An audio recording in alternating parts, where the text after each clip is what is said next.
My name is Yamikani. I am from Malawi, born, raised, everything there. So the brief history of my life is I grew up in Anglican church, trying to figure out what faith is about. Somehow there started heading church and Christianity.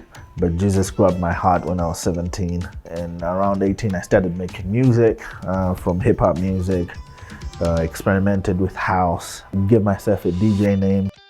So from back in the day, we basically were part of starting a movement or growing a movement of Christian hip hop music in our country.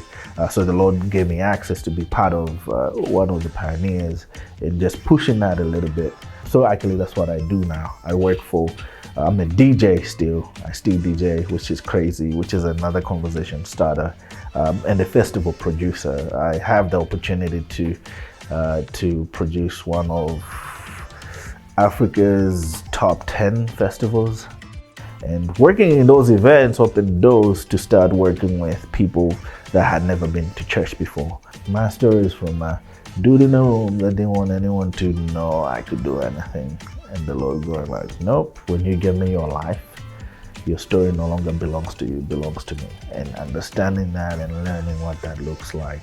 And still struggling with, as a pastor, am I even allowed to call myself a DJ? As a pastor, am I even allowed to go to a festival? Like even outside the festival premises? Then let her even produce it? Come on, dude, are you even saying that out loud, you know?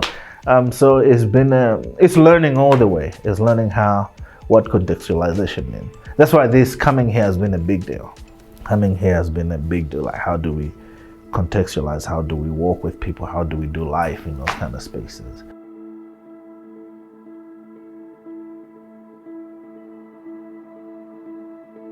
If this training was all over Africa, it would change hearts. And I think that's the best place to start. It would change hearts in ways that we look at poverty different. We look at life different. We look at love different. We look at rest different.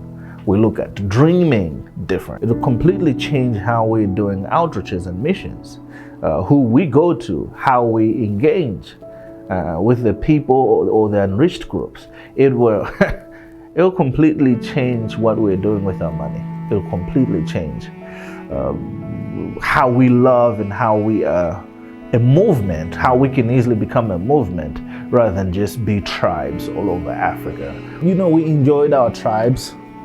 And just sitting in our corners and doing whatever we could do in those corners. But I think just coming to a place where we're reminded that we're about the same thing, that our goal should be about have people truly knowing and being rooted in the gospel.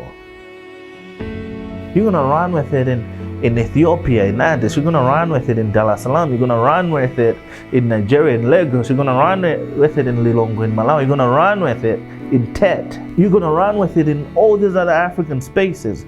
And before we even know it, there's a movement of people that are not only hungry for God, people that are involved in their communities, people that are loving their cities. They're part of dreaming and creating cultures that are winning because the culture is being created that are influenced by the gospel. And before we even know it, 100 years from today, Africa has changed so much because people have experienced the gospel. We're gonna be a church that's willing to lay down their lives for the sake of other people. It's gonna be crazy. It's gonna change the world. This is beyond me. This is beyond us. This is beyond any of us. This is Jesus working and changing the globe, changing Africa, changing our continent.